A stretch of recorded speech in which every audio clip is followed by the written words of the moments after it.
All right, so we are looking at knowledge check 16.4.3, which is focused on dealing with some date time issues and using the Lubridate package.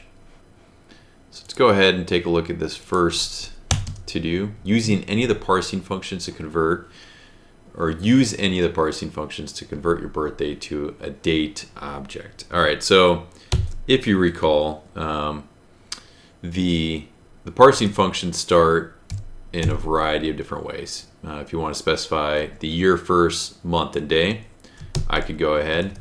And so for my birthday, 1980, and the month was August, and the day is 24. And so if I apply in that pattern, I will now go ahead and create a date object. This is actually,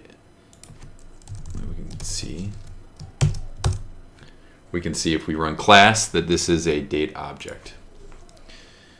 All right, another option is, let's say I wanted to specify the month and then the day and year.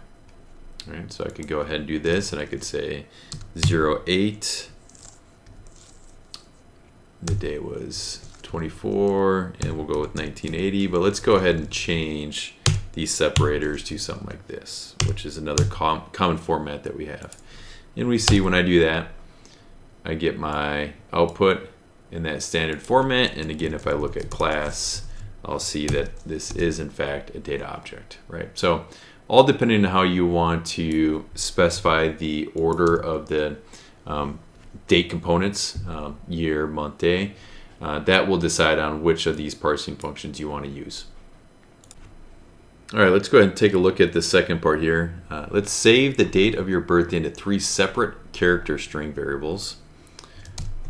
So this is going to be year, and I did say character string variables, so let's go ahead and say 1980, and the month is 08 for August for me, and the day was 24.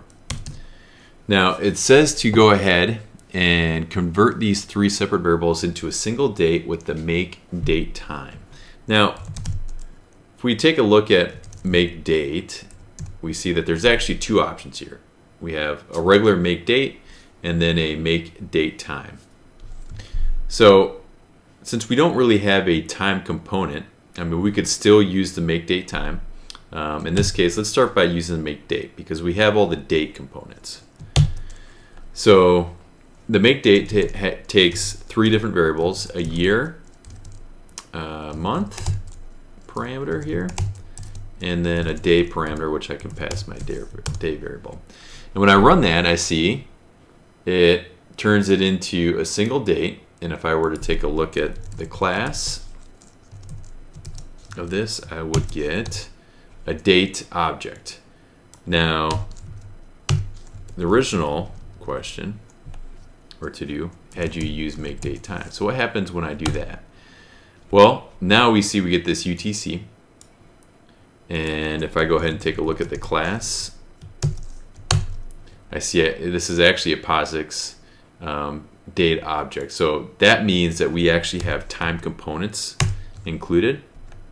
So if I did have some time components such as the hour, and I can't remember exactly when I was born, I believe it was around 9 o'clock. I can run that, and let's see, I am getting 12 o'clock UTC. So let me take a look at make date time here.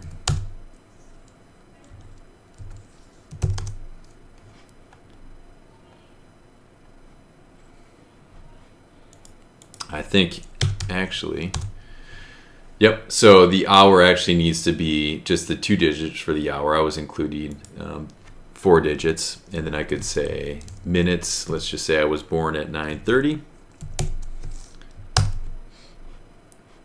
And we see now we have 9:30, and if I want to be really precise, let's just say that the actual time was at 54 seconds. So now we have a full date time object by using this make date time.